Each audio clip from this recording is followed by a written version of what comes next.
Alhamdulillahirabbil alamin wassalatu wassalamu ala asrofil anbiya'i wal mursalin wa ala alihi wa sahbihi ajma'in, amma ba'du. Pertama-tama marilah kita panjatkan puji beserta syukur atas kehadiran Allah Subhanahu wa taala, yang mana Allah telah memberikan kita kesehatan, memberikan kita keselamatan sehingga kita dapat mengikuti mata kuliah keterampilan agama pada saat ini. Selawat serta salam senantiasa kita curahkan kepada baginda kita, yaitu Nabi besar Muhammad SAW, yang mana beliau telah membawa kita dari alam kebodohan hingga alam yang penuh dengan ilmu pengetahuan.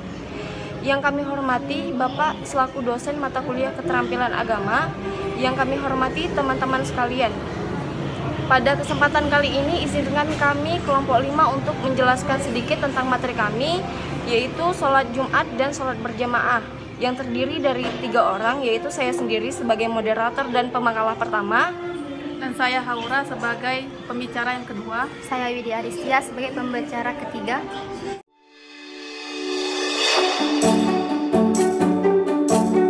Langsung saja kita masuki penjelasan pertama tentang sholat Jumat. Sholat Jumat adalah aktivitas ibadah sholat yang wajib dilaksanakan secara berjamaah bagi lelaki muslim setiap hari Jumat yang menggantikan sholat zuhur.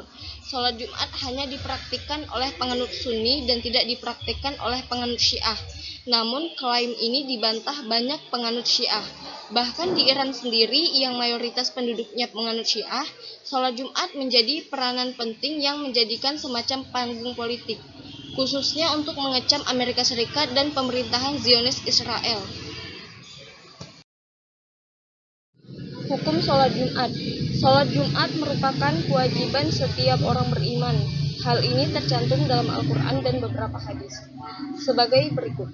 Wahai orang-orang beriman, apabila kamu diseru untuk melaksanakan sholat pada hari Jumat, maka bersegeralah mengingat Allah dan tinggalkanlah jual beli. Dan itu lebih baik bagi kamu jika kamu mengetahuinya. Quran Surat Al-Jumu'ah ayat 9. Dari hadis tersebut dijelaskan bahwasannya bila seorang muazin menyeru sholat pada hari Jumat, maka berangkatlah untuk menyimak khutbah dan menunaikan sholat. Tinggalkanlah jual beli dan segala urusan yang menyibukkan kalian. Apa yang Allah perintahkan kepada kalian adalah lebih baik bagi kalian. Bila kalian mengetahui kemaslahatan diri kalian, maka lakukanlah. Golongan yang wajib melaksanakan sholat Jumat.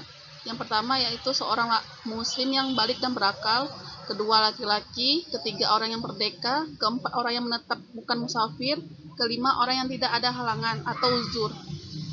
Golongan yang tidak wajib melaksanakan sholat Jumat yaitu budak. Budak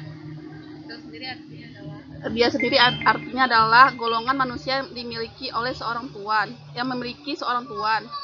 Dan musafir. Musafir adalah orang yang melakukan suatu perjalanan atau ziarah. Yang ketiga wanita, yang keempat anak kecil, yang kelima orang sakit, keenam orang yang tertidur pulas, ketujuh orang gila, dan kelapan mu'alaf dengan adanya uzur atau halangan, contohnya seperti dokter atau yang menjaga keamanan masjid. Ancaman bagi yang meninggalkan sholat Jumat yaitu adalah ancaman bagi lelaki meninggalkan atau meremehkan sholat Jumat selama 3 kali berturut-turut, yaitu akan ditutup hatinya yang bisa menyebabkan terhalangnya masuk hidayah dan rahmat. Kemudian menjadi orang yang benar-benar lalai dan dianggap sebagai orang munafik yang tidak mengakui atau menganggap Islam sebagai agamanya. Tata cara pelaksanaan sholat Jumat. Pada saat mengumandangkan azan zuhur sebagai azan pertama, kedua khatib naik ke atas mimbar setelah tergelincirnya matahari atau waktu zuhur, kemudian memberi salam dan duduk. Ketiga, muazin mengumandangkan azan sebagaimana halnya azan zuhur. Pada beberapa masjid azan ini adalah azan kedua. Keempat, khutbah pertama. Khatib berdiri untuk melaksanakan khutbah dan yang dimulai dengan hamdalah dan pujian kepada Allah Subhanahu wa taala serta membaca salawat kepada Rasulullah. Kemudian memberikan nasihat kepada para jamaah, mengingatkan mereka dengan suara yang lantang menyampaikan perintah dan larangan Allah Subhanahu wa taala dan Rasulnya. Mendorong mereka untuk berbuat kebajikan, menakut-nakuti mereka dari berbuat keburukan, dan mengingatkan mereka dengan janji-janji kebaikan serta ancaman-ancaman Allah Subhanahu wa taala. semuanya. Langsung.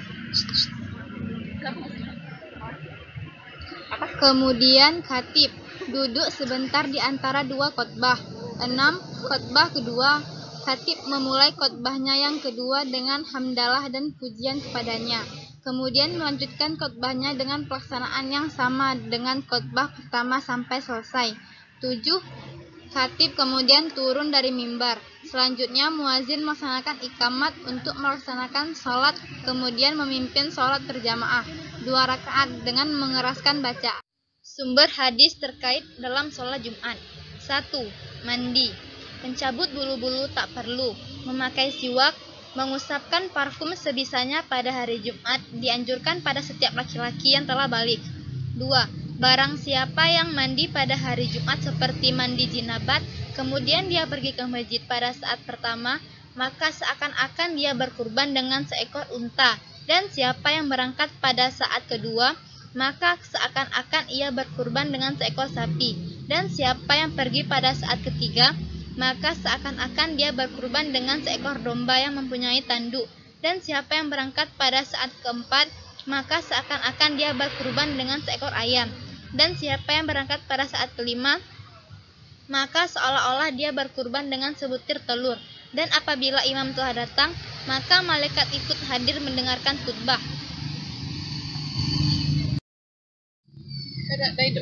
Sholat berjamaah.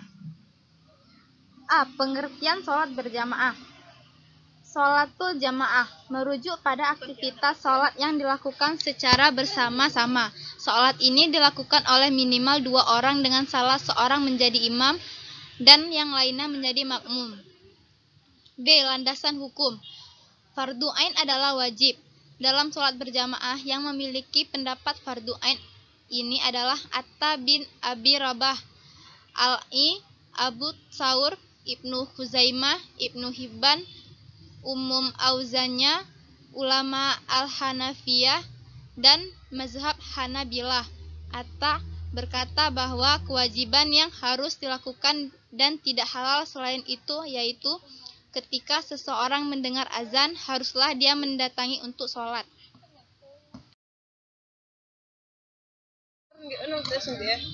2. Fardu kifayah. Yang mengatakan fardu kifayah adalah Al-Imam Asy-Syafi'i dan Abu Hanifah, sebagaimana disebutkan oleh Ibnu Habirah dalam kitab Al-Isyah jilid 1 halaman 142. Demikian juga dengan jumhur atau mayoritas ulama baik yang lampau mutakaddimin maupun yang berikutnya mutaakhirin, termasuk juga pendapat kebanyakan ulama dari kalangan mazhab Al-Hanafiyah dan Al-Malikiyah. 3. Sunnah muakkadah adalah sunnah yang sangat ditekankan untuk dilaksanakan dan sangat dianjurkan agar tidak ditinggalkan. Pendapat ini didukung oleh mazhab Al-Hanafiyah dan Al-Malikiyah, sebagaimana disebutkan oleh Imam Asy-Syaukani dalam kitabnya Nailul Awtar jilid 3 halaman 146. Dia berkata bahwa pendapat yang paling tengah adalah masalah hukum salat berjamaah adalah sunnah muakkadah, sedangkan pendapat yang mengatakan bahwa hukumnya fardu ain, fardu kifayah, dan syarat sahnya salat tentu tidak bisa diterima. Sumber hadis terkait dalam sholat Jumat. 1. C. Keutamaan. Adapun keutamaan sholat berjamaah dapat diuraikan sebagai berikut. 1. Sholat berjamaah lebih utama daripada sholat sendirian dengan pahala 27 derajat. 2. Setiap langkahnya diangkat kedudukannya 1 derajat dan dihapuskan baginya 1 dosa. 3. Didoakan oleh para malaikat. 4. Terbebas dari pengaruh atau penguasaan setan. 5. Memancarkan cahaya yang sempurna pada hari kiamat. 6. Mendapatkan balasan yang berlipat ganda. 7. Sarana penyatuan hati dan fisik, saling mengenal dan saling mendukung satu sama lain. Kriteria pemilihan imam. Kriteria pemilihan imam sholat Jumat tergambar dalam hadis Nabi SAW yang diriwayatkan oleh Abu Mas'ud Al-Badri, yaitu sebagai berikut. Yang boleh mengimami kaum itu adalah orang yang paling pandai di antara mereka dalam memahami kitab Allah, yaitu Al-Quran, dan yang paling banyak bacaannya di antara mereka. Jika pemahaman mereka terhadap Al-Quran sama, maka yang paling dahulu di antara mereka hijrahnya, atau yang paling dahulu taatnya kepada agama. Jika hijrah ataupun ketaatan mereka sama, maka yang paling tua umurnya di antara mereka. Yang terakhir, jamaah wanita di dalam masjid. Wanita diperbolehkan hadir berjamaah di masjid dengan syarat harus menjauhi segala sesuatu yang menyebabkan timbulnya syahwat ataupun fitnah, baik karena perhiasan atau harum-haruman yang dipakainya. Yang pertama, kaum wanita dilarang menggunakan parfum atau wangian. Yang kedua, salat di rumah lebih utama bagi kaum wanita. Dan yang ketiga, para pria dilarang untuk melarang para wanita yang ingin salat di masjid. Demikian penjelasan dari kelompok kami. Terima kasih atas segala perhatiannya. Kami akhiri dengan wabillahi taufik wal hidayah. Assalamualaikum warahmatullahi wabarakatuh.